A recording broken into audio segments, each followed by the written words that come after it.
Welcome back to the Changing Earth podcast with author Sarah F. Hathaway and co-host Chen Gibson, blending survival fiction and fact to bring you entertaining education that will help you dream, survive, and thrive.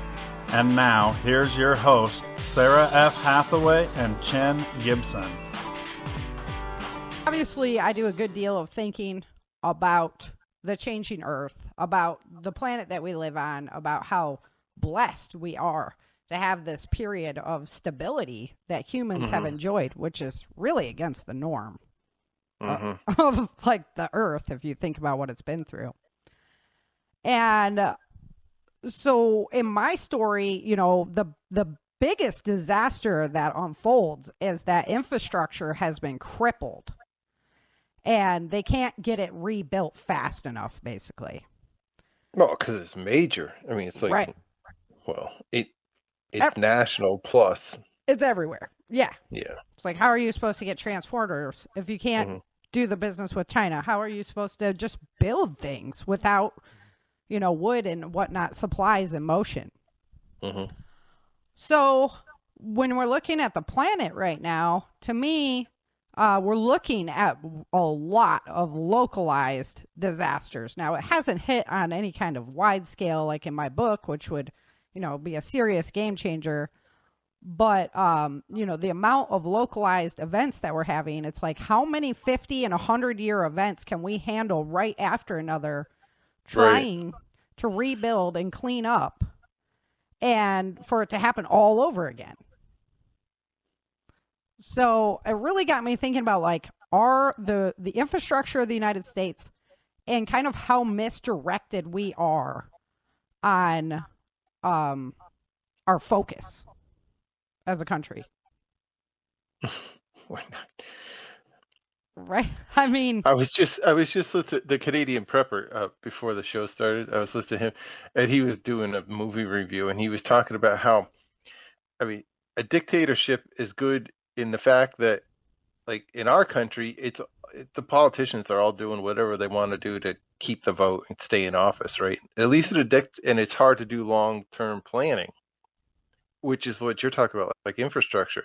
Where like in a dictatorship, you can say, hey, we're going to get this road project, or we're going to redo all the electric system in the country because I said we're going to do it, you know? Yep. As opposed to now, I mean, you can't get it done because nobody wants to stick out their neck and write the check or push for something, you know, because they want to push for this thing, which won't let that thing happen. But really, that thing is the one to be more beneficial in the long run for the country. And, you know, when I was talking to that scientist about the ocean level rise, and they all could see it's coming.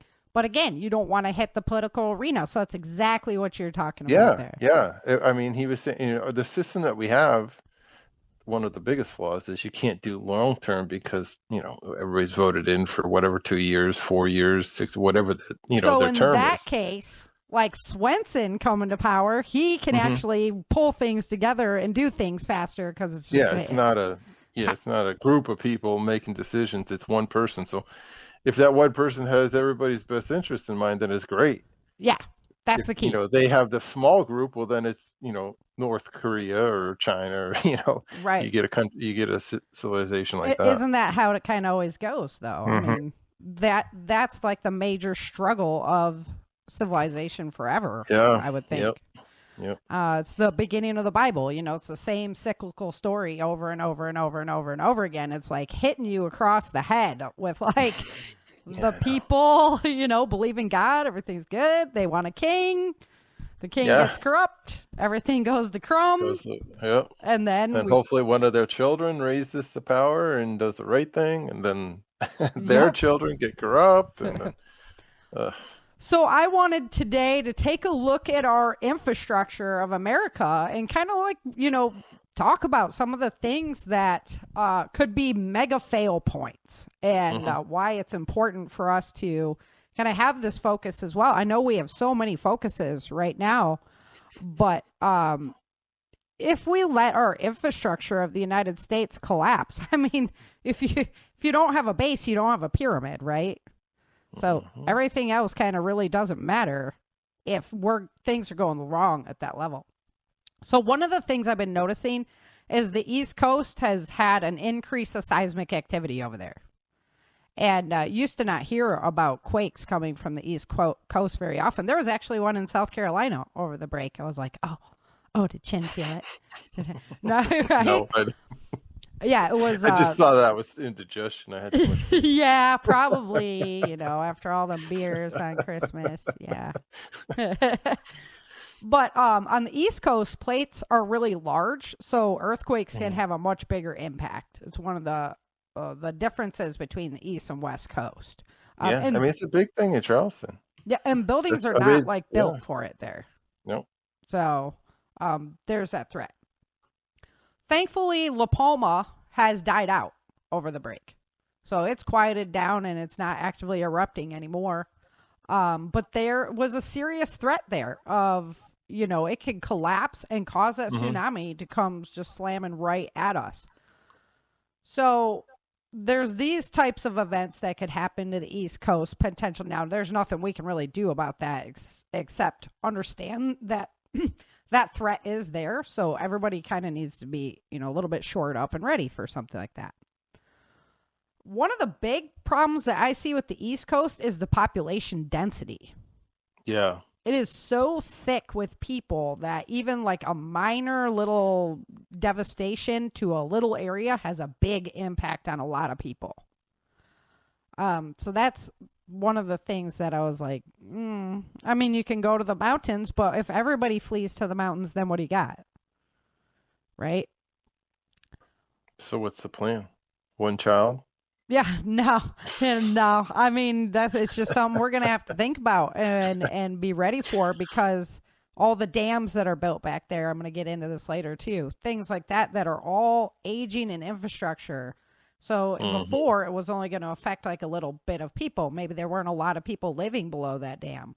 But now it would be hugely catastrophic to the area. One thing that a lot of people don't know, and they're like, oh, don't worry, it won't erupt for like 50 million years, is there is a megavolcano, a supervolcano located under Vermont and part of western New Hampshire and western Massachusetts. It's basically like a giant hot air balloon of magma that's coming up from the crust of the earth. So as that happens, I mean, that's definitely going to have some effect on the land above it, even if it's going to take over 50 million years, which I don't always believe the longevity of geological things, being that, a small meteor could hit and disrupt that, and boom, there it is tomorrow, So it is good to be aware that we could be living on top of a super volcano. It is there. So that's something to be watchful. Also, as we saw this last year, the severity of the hurricanes. And if they keep increasing in severity where they can hopscotch across the whole continent and still do damage on the East Coast on their way out, those are bigger problems. And if we have to keep rebuilding infrastructure right over each other, I mean, we had Sandy hit and just tons of hurricane damage up and down the coast. So that's going to put some pressure on the country to stay on top of that. Now, how do you build, to make that better? I'm not an engineer, but I know that there's people out there that can figure it out, We just have to have a different focus as a country. Well, I mean, and look at all the major like corporate infrastructure that's up and down the the Eastern Seaboard, right? Mm-hmm. Well, the Eastern Seaboard was the Eastern Seaboard because of shipping, right? Right. Wind and sail ships and then steam and whatever. So we don't need that anymore, right? So are we moving away from? No, we still, it's still. We're still massing population on the coastline. Yep. Mm-hmm. Yeah. And I don't think the inland states would be very thrilled about everybody moving in, but, eventually we have to start thinking about, what's going to work on those levels. That was kind of one of my reasons for moving to where I did, when you get evacuated for 3 years in a row, You're going, okay, well, maybe there's someplace else to live where we don't have to worry about evacuating every year, beyond a myriad of other reasons, right? All right, so moving into the central United States. The New Madrid earthquake happened in the central United States from 1811 to 1812. So it is a historical precursor. It lets you know that area could light up with earthquakes again at any time. And nothing's really ready for it. So that to me is, I've done shows on it before, but that to me is like, don't you think we should be building and preparing and having our bridges and our infrastructure ready to handle something like that? Maybe. Nope. Right? No, it's because it's easy to get emergency funds for repairs than it is to do, like pre-planning ahead. Yeah. For something that may or may not happen. Right. And in the term that person's in office, right? Yeah. So he's like, why should I put my neck on the line if this might happen in 6 years and my term's up in 3? Right. And it'll never be completed while I'm in office, so I don't get like the credits for it or anything. Yeah. I get it. Yeah, that makes a lot of sense. So we've also seen the tornado intensity, frequency, and a different time of year for tornadoes. This the one that hit the 200-mile swath. I mean, that's a pretty unprecedented event. And it hasn't really slowed down. I'm going to be talking about a couple of tornadoes over in that area when we get into Changing Earth news. So that to me it's just saying like our Earth is going to be getting worse. We have to start thinking about that now, on how maybe building with, some of the supplies and stuff that we aren't the best in that area. Can't handle that kind of impact.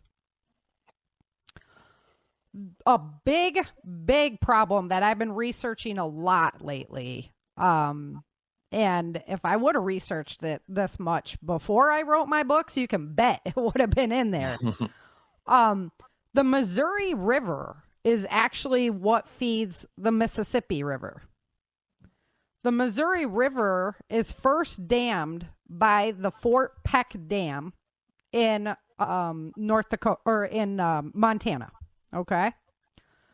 This dam was built in the 1940s, and it was built to handle rain loads that they were used to at that time. And our activity has been upticking quite a bit. It was built, it's 250 feet tall, and it's 21,000 feet long. It generates about 185 kilowatts of power for the Montana area. If this dam fails, it would just have a domino effect of collapsing dams, kind of like what I wrote in my book with the Auburn Dam, except this is way larger scale. And it would cascade fail the next 5 dams in the line, and we're talking St. Louis is just flooded along with the entire Mississippi Valley. In 2011, the flooding already caused a dam failure there. And the Army Corps of Engineers wanted $225 million for repairs, and they got about a fifth of that. So this dam was constructed from hydraulic fill, meaning they took land from other places and moved it over here to make this dam. And that's what keeps all of the water off the breadbasket of the United States. It is just... They are very risky dams, hydraulic fill dams. And if this disaster happened, it would make 9/11 look like a chip on the windshield. We're talking bridges, houses, pipelines, everything destroyed in that valley. The state of California, we had a lot of hydraulic fill dams as well there. And they have all been removed and replaced because they are so likely to fail. That they were all taken out and replaced. But the Fort Peck Dam still stands. And then so any kind of seismic activity makes them extremely likely to fail, right? Well, California obviously had a lot, so that's why they had to get rid of them all. But you're looking at Montana, you're like, yeah, it's not having a lot of seismic activity. However, the oil activities and the fracking activities uptick that amount of earthquake activity, which can put stress on that dam, which can collapse the whole system. That to me is like, we need to raise this red flag so high. This dam was built in 1940, and it was designed with a maximum 100-year life on it, which most dams are built to be 50 to 100-year lifespans. So we're coming up on 100 years in 2040 of this dam being in place, and no real restructuring or, basically it needs to be replaced. But like you say, the politicians, there's no glory in that. So, I guess we wait for the valley to flood. That is just scary. And if any kind of activity happened like I had in my book, that whole area would be gone. So, it kind of puts a whole new spin on the changing earth, It's just crazy stuff. Yeah, it's yeah. A good thing it's not at the head rivers. It doesn't that goes and it affects so many more things down river. Exactly. Yeah. Exactly. I mean, it's the very start of it all. Yeah, exactly. Mm-hmm. And it's just wham, wham, wham, wham, all the way down into the Mississippi River, then out into the Mississippi Valley. We're talking the Mississippi Sea, like I did write in my book. So I don't know, maybe it was forethought or something. I don't know. But yeah, it's extremely possible. So I think that if you're going to do any kind of congressman contacting, that would be the one to be focused on. If you're living in that area, I would be raising red flags all over the place that everybody's in danger in that area. All right. I just posted the wiki page on that dam. Yeah, check it out. I can't remember the scientist who's done a ton of research on there. His name begins with an S, but I suck with names. But he's done he's researched it for 40 years, and he's been trying to raise the red flag himself on this problem. But, and St. Louis already flooded from this once in 2011, just from a spillway damage. And so that's basically what they repaired was the spillway, but nothing about the dam was ever addressed. So it's crazy. There's a website called damfailures.org. Yeah. Wow. Yeah. This is where I spend my time. I just, it's like, well, you start thinking about it. Well, how old's this? How old's that? How old's this stuff? Oh my gosh, it was only built to be 50 years. I was going to say, what's their life expectancy? Exactly. All right, so moving out into Colorado, Colorado, the Western Plains area, we're talking the extreme droughts, fires. They haven't had locusts there, a huge outbreak of locusts since 1800s, early 1900s. So they think they have that problem solved. Somehow they did that one.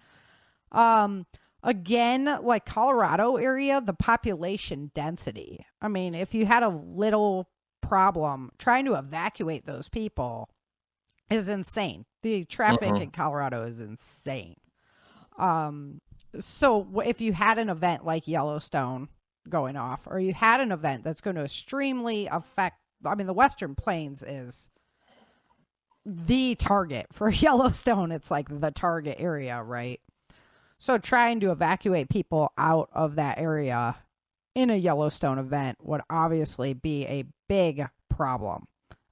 So that's, there's no real infrastructure that we can do to prepare for Yellowstone, because Yellowstone's just such a question mark on whether it's still active. Could it blow again? Will it blow again? All those things. Could you even, build against it? Is that even possible, kind of thing? However, having evacuation ideas in mind for the people that could possibly be in harm's way probably wouldn't be a bad idea. It's more they do a wait and see. Like you say, there's more money there for emergency management following the fact than there is to like think about it beforehand. So we're just going to leave that to whatever may be. Or they spend money on studies and don't spend money on actual taking the action to make the correction. Right. And it's so chaotic in our government anyway, and we're giving all this money to other countries. Like, hello, we could be doing some stuff here, taking care of stuff. Hoover Dam itself, another Great Plains, basically, dam is looking at some major repairs, needing some major work. If Hoover failed, we'd be in so much trouble. And then with the water shortages they had there, I'm not sure what Meade looks like now, but they were, it was looking like threatening taking down that hydroelectric facility this year. And that's all scary. So really, they're just whims to the weather. All right, West Coast. Obviously, you got the earthquake risk there. Everybody understands that. The Ring of Fire, the megaquakes, But the intensity of the wildfires has just been insane as of the last few years. And that is accompanied with flooding and mudslides. And it's not just there is forest mismanagement. I'm not going to say that there's not. That has happened in that state, and it has created problems. But why now are they so much more intense than they were years ago? And it's because of the amount of drought times that they keep going through. You got lots of dry lumber, it's going to burn.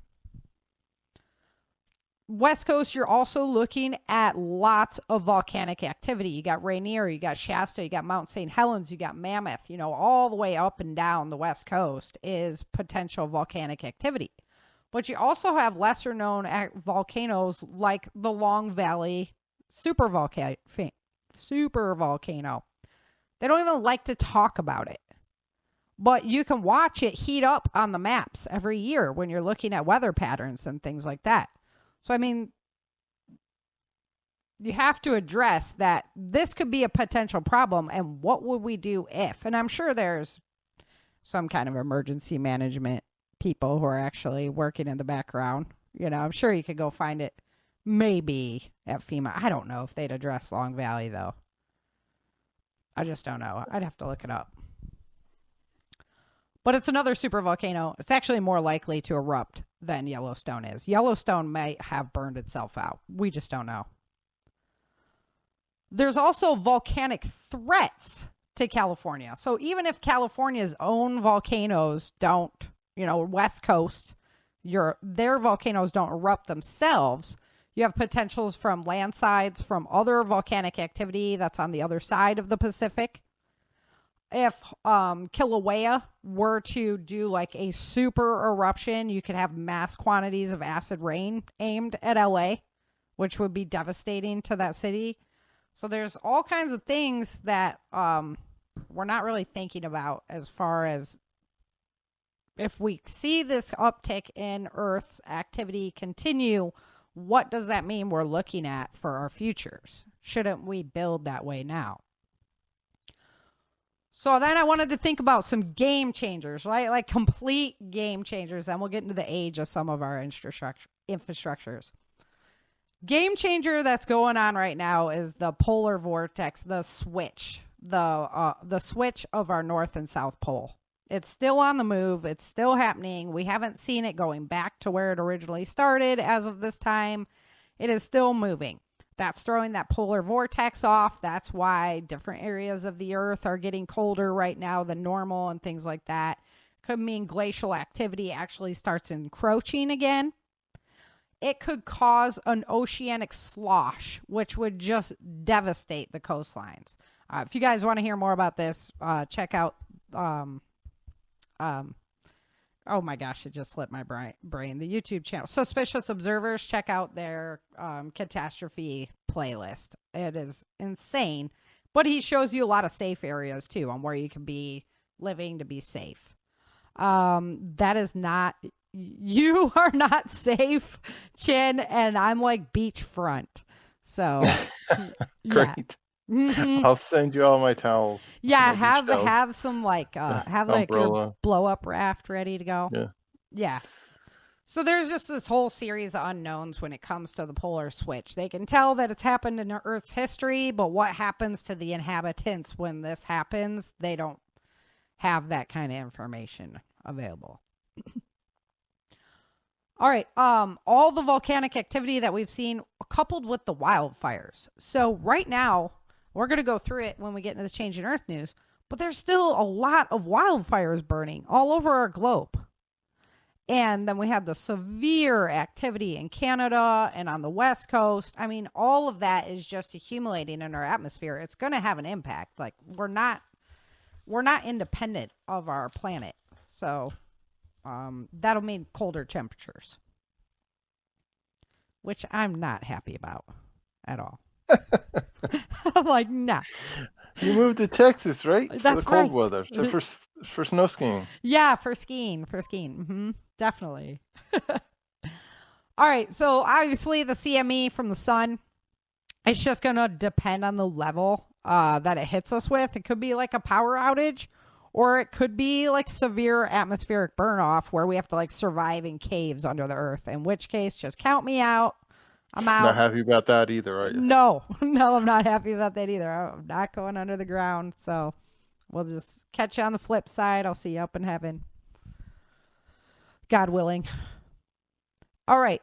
Meteor impact. Obviously, same thing. These are huge game changers. It depends on the size. We're talking large scale destruction on a local level, or it could be on a worldwide level.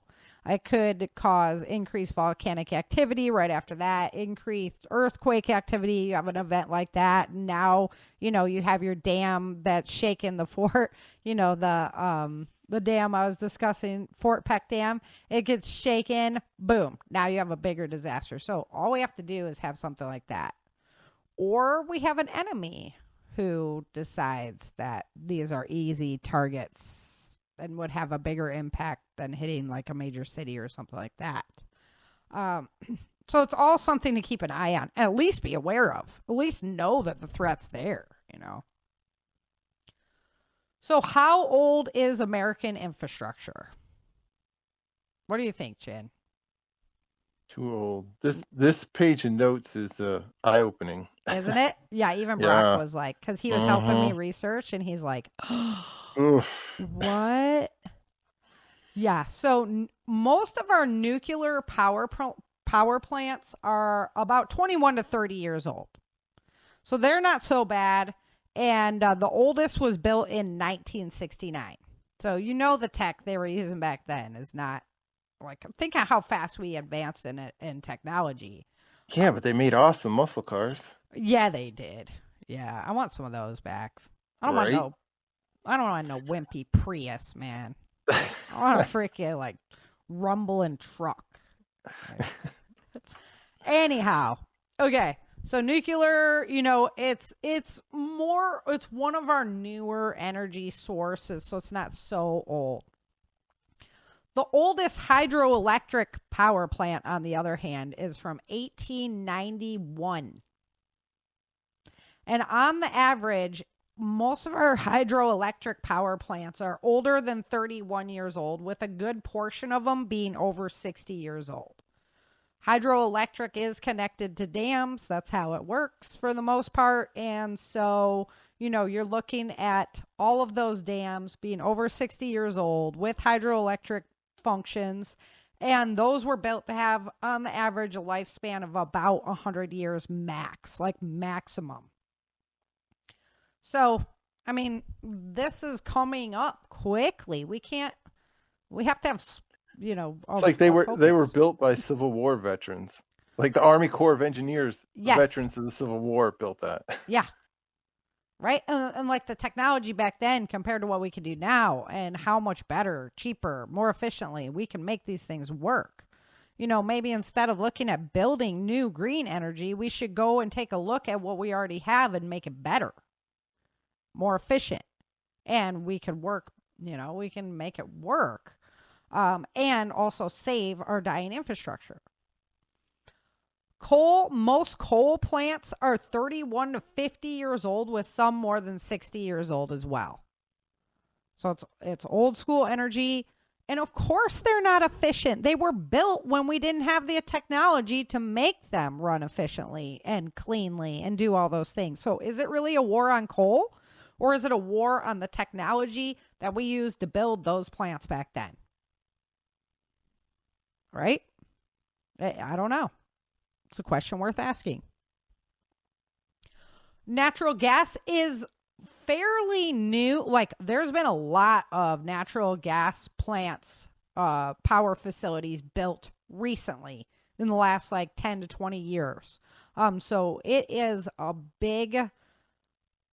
popular energy production for our modern times. But some of them go back to being over 60 years old.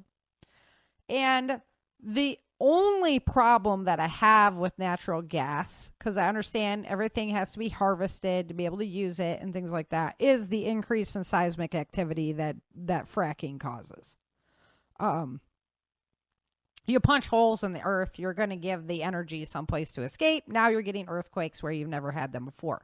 You dump that wastewater back into the earth, you cause pressure in areas that were never pressurized before. Now you're going to have some seismic activity. Most of the time, it's negligible. But you get it up around a dam like the Fort Peck Dam, and now you're looking at big problems, right? So we do have to be aware of that. I'm not saying we should I'm not an anti-fracker or anything. Obviously, everything has to be done with moderation and balance.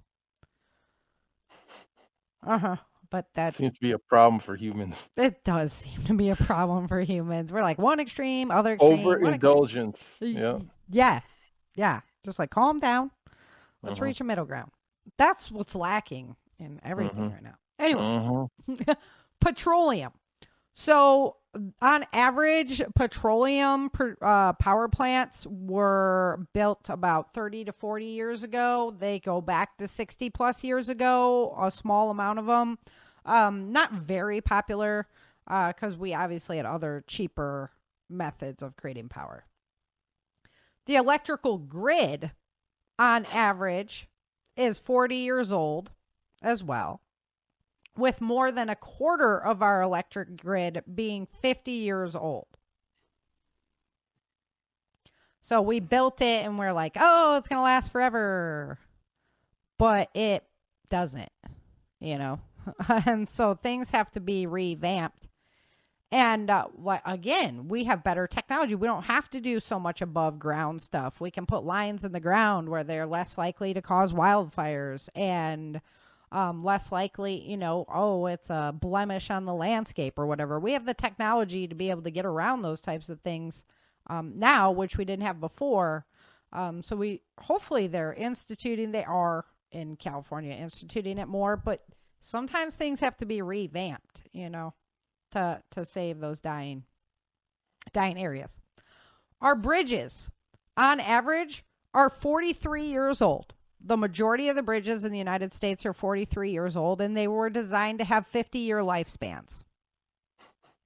They figured in 50 years, we'd have better technology, we'd have better tools, we could build it better, and now we just got so used to the bridges being there, we're like, oh, they're going to be there forever, right? Well, that's not always the case, And you have some big, important bridges, like the one over the Mississippi that went down this year. That's a major supply chain right there. It's things we need to focus on. Besides, I'm not going there. Okay. The dams, average age of a dam in the United States is 56 years old. Okay. In 2025, 7 out of 10 dams in the United States will be over 50 years old.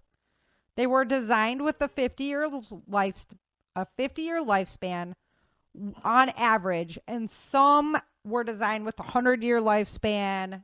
You can get it out of it depending on how well it's maintained and what the construction practices behind it were. So these dams are going to be a serious, serious problem in the very near future. Within our lifetime, for sure. And definitely our children's. If something's not done, you're going to have dam failures. And then you have one fail, you can have the cascade down the line because we built it that way. Yeah.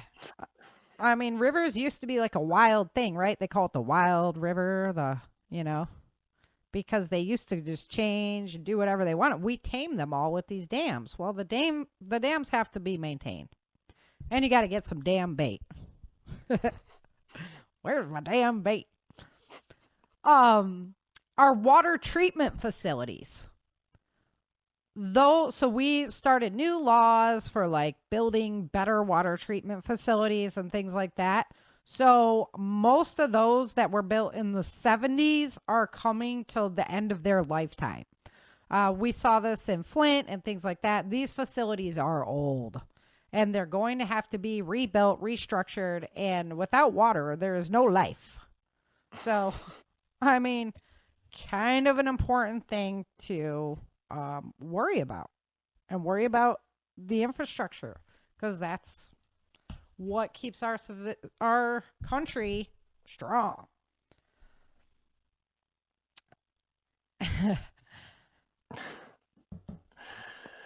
Interesting That's a research. damn depressing show. Yeah, I know. I was like thinking just about, the rebuild. Okay, we have a problem again. Rebuild. And it's like, every time we rebuild, are we actually repairing the problems that caused the issue, or are we just putting it right back, New Orleans, like we have to look at our budget too. I mean, right. you might not be able to buy as much candy if you have to buy a new pair of shoes to walk to school, right? Right.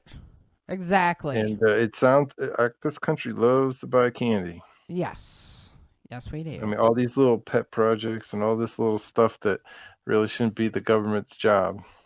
Well, credit where credit's due. After Katrina, the redesigned levee system in New Orleans has been doing pretty darn good. Now I don't know specifically how much of that was just repair versus redesign, but it has been able to handle the last, few hurricanes that did come up through there. So, because I was like, man, after Katrina, why would you ever want to stay there? Why wouldn't you just get out, Mm-hmm. I mean, I wanted to get out. Like, the forest is burning down all the time. You live in freaking smoke for a year of your life with ash all over the place, Why would you want to stay? So that was a big question to me. So I do have to give credit where credit's due. That one is seems to have been done well. But it took a major catastrophe to get them to do it. Exactly. We cannot wait. I don't know the backstory. So were they doing anything, proper reviews and proper maintenance and proper, retrofitting and stuff to keep it up to date?